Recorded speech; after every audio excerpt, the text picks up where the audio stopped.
What's it? Hello guys, it's Carter Lane here. Welcome back to the channel. Now, before we get back to all the jazz and blues, make sure to subscribe and hit that like button. I'm going to make sure you do it, so do it. Now, let's talk about a topic most of you people don't seem to care about and probably won't watch or care about this video. Russian adoption. It's a very big topic over in Europe, that big continent over there.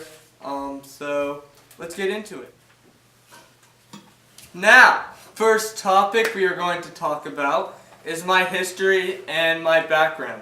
So I was born in 2001, July 14th, in Russia, in a small town southwest of Siberia called Kemerovo. Probably none of you have heard of it. Very small. That is where my orphanage was actually in Prokopyevsk. I think that's how you pronounce it, not sure, but that's okay, no one really cares. So, I came to the United States when I was just around 2. So, I came to the United States when I was just about 2 years old. I came home to 3 sisters, Kendra, Peyton, and Sydney. So they were my adopted siblings, and then I also happen to have a brother and a sister also still in Russia. My sister's name is Luda. She is 19, about to turn 20, and then my brother is 18, about to turn 19. So, and his name is? Oh yeah. And his name is Vladimir. Now, let's talk about an overview of the Russian orphanages and a little bit about how the kids are put into the orphanages and the background between like why and how and just the horrible conditions they are put in when they are in the orphanages. So roughly between 1990 and 2012, 60,000 orphans were adopted by the United States. The average cost for adopting a Russian kid is roughly around $50,000 compared to China, Ukraine, or other world countries. That is roughly around $10,000.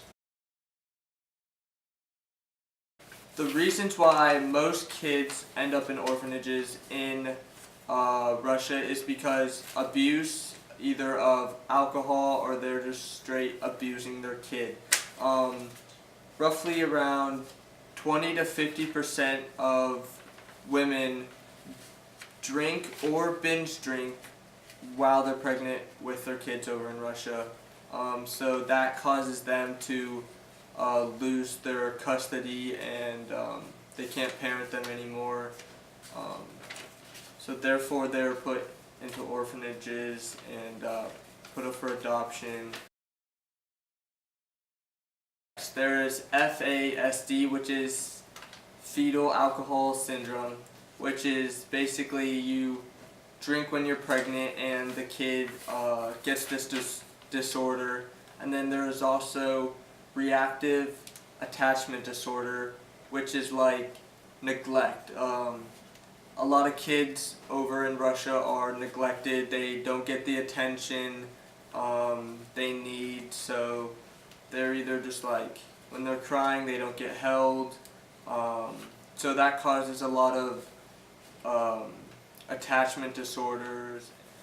Alright, so now the actual orphanages itself, they are very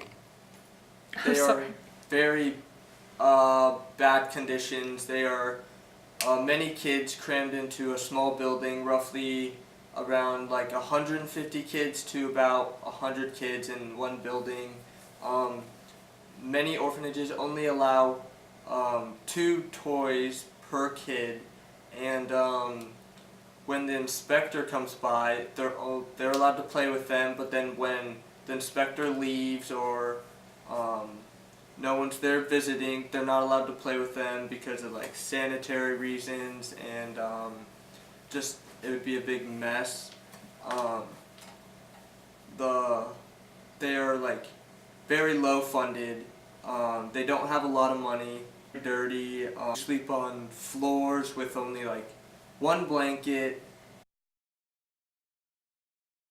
The Magnitsky Act was put into place to stop Americans and other foreign countries so they couldn't adopt Russian orphans, and it was put into place because over the past, I believe, decade, there have been 19 Russian kids who have died that have been adopted, either due to abuse or just like straight simple they were killing their kids.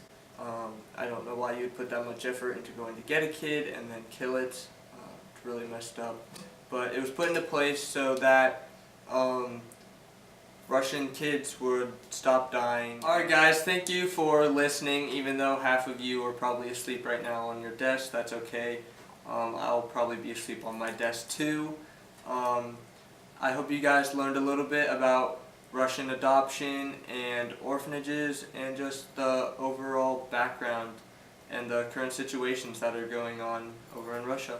Have a wonderful day.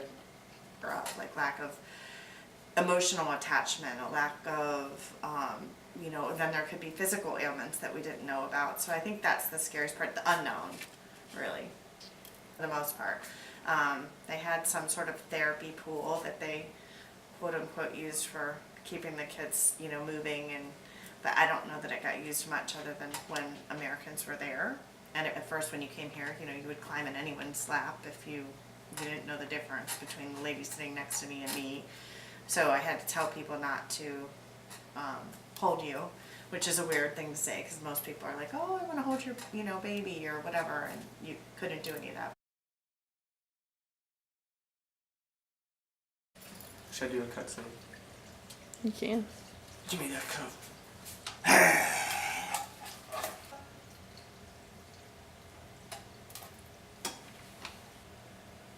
Now, 60,000 Russian orphans. Sources are a scholarly journal. Did you actually? Yeah. So they're not just butt naked, running around, because that would be pretty bad. Insert picture of butt naked. No. Insert picture of me in girl clothes right there. Editor in the future.